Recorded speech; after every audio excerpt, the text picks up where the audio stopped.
노동시장 구조 개선을 위한 노사정 대타협 협상이 결국 결렬됐습니다.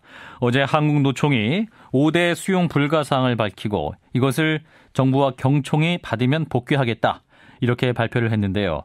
대체 무엇이 문제고 또 이 고비를 과연 넘기고 반전의 대타협을 이룰 수 있을지 지금까지 이 협상 과정에서 물밑에서 역할을 해왔던 한국노총 사무총장 출신의 국회 환경노동위원회 전 간사시죠. 새누리당 김성태 의원과 말씀 나눠보겠습니다. 의원님 안녕하십니까? 예, 안녕하십니까. 새누리당 김성태입니다. 예, 자 어제 노사정 협상 결렬 이후에 또 한국노총 여러 위원장이나 간부들과 말씀 나누셨을 텐데 분위기가 실제로 어땠습니까? 한국노총으로서 이 어렵게 참여한 노사정 사회적 대화가 원만하게 진척되지 않고 결렬 위기에 내몰린 것을 상당히 안타깝고 또 답답하게 받아들이고 있죠. 이 노사정 대화는 어느 한쪽에만 일방적으로 양보하라고 요구해서 될 수 있는 사안이 아닌데 노동계가 수용하기 어려운 부분에 대해서 이 첨예의 쟁점이 대립되는 가운데 협상이 중단된 상황이죠. 또 정부의 이 협상 전략에서도 상당히 저는 좀 문제가 있었다고 봐요. 이 노사정 논의 초반에 너무 이게 노동계가 이 협상에 참여하면 당연히 해고를 쉽게 하려고 하는 그런 노동 유연성 문제나 또 아예 취업 규칙을 변경해서 저성과자들을 또 이렇게 해고할 수 있는 그런 조건을 만들자는 걸 미리 정부가 너무 이렇게 정부 의지를 단호하게 우리 국민들에게 이렇게 강하게 어필을 했어요. 당연히 그런 입장과 함께 또 한편으로는 또 최저임금이 인상되어져야 되고 근로자들의 임금 인상을 통해서 소비 진작도 돼야 된다. 그래서 채찍과 당근을 다 미리 던져버린 거죠. 그러니까. 협상 전략이 잘못됐고 협상 카드를 너무 남발했다 이런 말씀인데 그런 측면에서 좀 상당히 아쉬움이 있는 가운데 상당한 저는 그래도 이번 노사정 협상에서 최종적으로 이게 협상이 마무리되지 않으면 보통 갈래적으로 노동계는 완전한 결렬을 선언하고 바로 적극적인 총파업 결정이라든지 이런 걸 하는 건데 한국노총이 요구한 5가지 부분이 정부가 개선되어진다 그러면은 언제든지 노사정 사회적 대화를 위해서 한국노총이 참여하겠다는 그런 길을 트워둔 것은 상당히 과거의 노사정 관계는 아니다 이런 판단을 할 수 있을 것 같습니다. 말씀하신 이제 한국노총의 5대 수용 불가 사항 중 이제 구체적인 내용을 좀 들어가 보죠. 사실상 이제 다른 사항은 이제 추후 논의 혹은 노사 자율로 맡기는 방향으로 어느 정도 접점이 마련되는 상황인데 문제는 지금 2가지로 좁혀지고 있네요.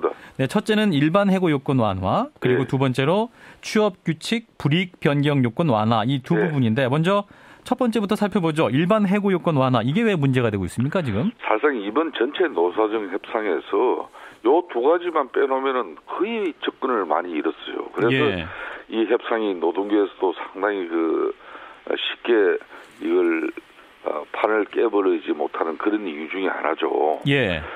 지금 현재 일반 해고 요건을 완화시키는 부분은 근로기준법 23조는 이 사용자가 정당한 이유 없이 근로자를 해고할 수 없다고 규정하고 있거든요. 적어도 법률상으로는 기업이 그러니까 사용자가 일단 한번 근로자를 채용하고 나면은 특단의 사정이 없는 한 근로관계를 유지해야 하고 또 근로자와의 근로계약을 해지하기가 상당히 까다로운 것이 사실입니다. 다만 경영 여건의 이 변화에 탄력적으로 빠르게 대응하기가 어려운 이런 고용 경직성으로 인해서 기업이 기업 입장에서는 무거운 임금비 부담을 지고 있고 그 결과 이제 청년들을 신규 채용할 수 있는 여력을 제약한다고 경영계에서는 주장을 하고 있죠. 그러니까 이런 상황을 타개하기 위해서 특히 기업에서도 이제 제대로 일을 하지 않아서 생산성이나 업무 목표가 현저히 미달되는 그런 저성과자에 대한 근로계약 해지가 더 용이하게 가능하도록 제도를 고쳐서 고용을 좀 유연화하자는 것이 바로 일반 해고 요건 완화의 노사정 논의였습니다. 예, 그러니까 쉽게 말해서 해고를 쉽게 하자 좀. 그래서 그렇습니다. 저성과자, 이를테면 일을 못하는 직원들은 쉽게 해고할 수 있게 하자 이런 얘기 아닌가요? 그렇습니다. 근무 태만이나 근로의욕이 현저하게 떨어져서 뭐 생산성도 동료 직원들에 비해서 현저하게 떨어지고 또 업무 목표에 대해서도 어떤 그런 책임감이 없고 그런 부분에 대한 저성과자들에 대한 이제 한마디로 징계 해고. 예. 저는 이걸 기업 입장에서는 이제 좀 징계로 이렇게 갔습니다만은 그 징계가 용이하지가 않거든요. 예. 그러니까 이제 근로계약 해지로 고용을 좀 유연화하자는 것이죠. 예, 뭐 잠깐 들어도 노동계는 쉽게 받기 어려운 제안이고, 그럼 정부 쉽게 받기 어려운 내용. 예, 그러면 정부는 이렇게 이제 이러한 우려를 어떤 식으로 불식시키겠다는 건가요? 저는 이 분야를 오래 또 고민해 본 사람으로서 예. 기업의 이 노동 유연성 부분은 아무래도 이번 노사정 대타협의 사실상 정부 측의 입장은 특히 대기업 정규직 중심의 그런 기득권 때문에 예.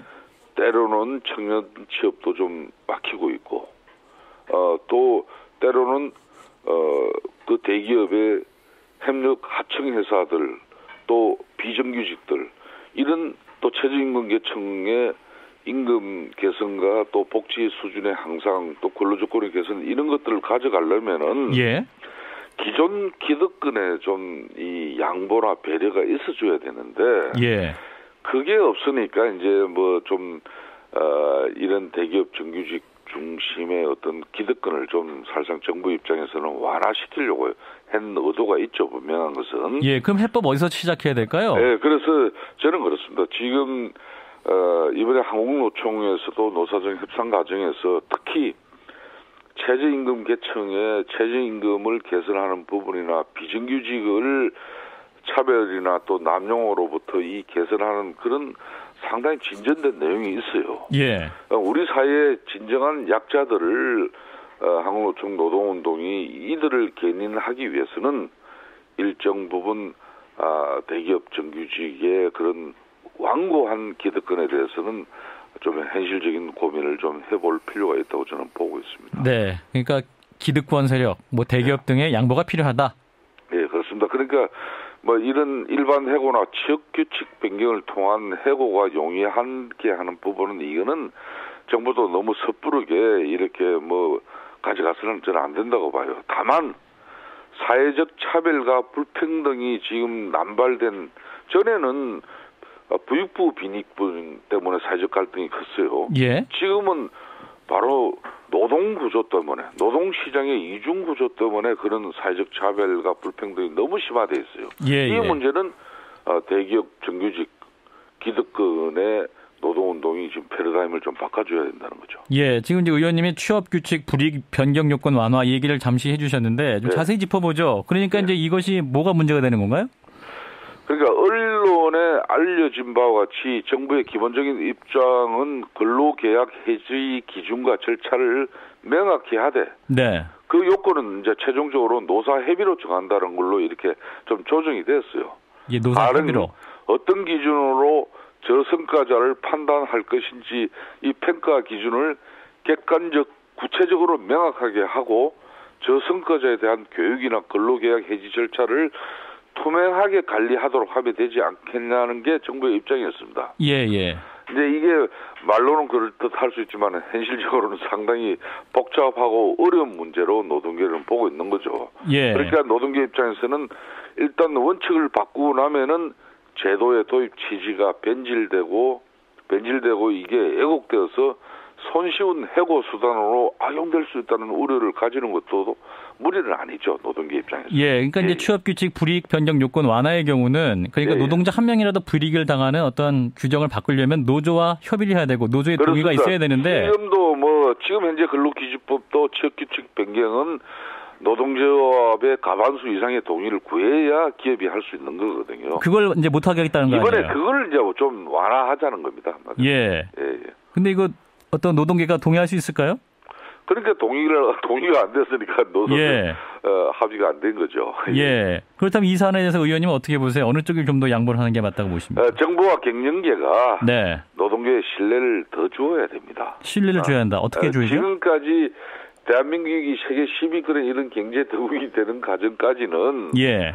산업 현장에서 열심히 일하는 그런 노동자들이 때로는 너무나 많은 희생과 또 불이익을 받으면서 오늘날 대한민국 경제가 이렇게 공고하게 가져왔거든요. 예. 그런 이면, 그런 한편으로는 또 참, 이 노동계로서는 너무나 아픈 그런 과거의 경험과 역사들이 많습니다. 예. 그렇기 때문에 앞으로 정부와 경영계가 이 무분별하고 기업 경영이 조금만 나빠져도 쉽게 고정비를 줄이는 그런 해고를 선택하는 그런 기업의 오래된 경영 관행을 갖다가 깨고 기업이 어렵고 망하더라도 끝까지 근로자 한 사람을 보호한다는 그런 한마디로 이 경영자들의 그런 변화된 모습 그런 게 좀 우리 대한민국 사회에서도 보편화되어 있는 예. 기업 경영이 이루어진다는 그런 상황이 되면은 지금 노동계가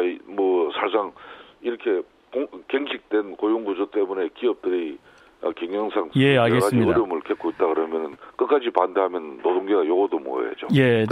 예. 지금은 정부와 경영계가 노동계에 더 큰 신뢰를 줘야 할 때 믿음을 줘야 한다. 예. 자, 그럼 한국노총은 이제 오는 16일 전국 단위노조 대표자 대회를 열 예정이고 또 다음 달 1일 날 전국 노동자 대회를 개최할 계획인데요. 자, 언제까지 조정 기회 남아 있을까요?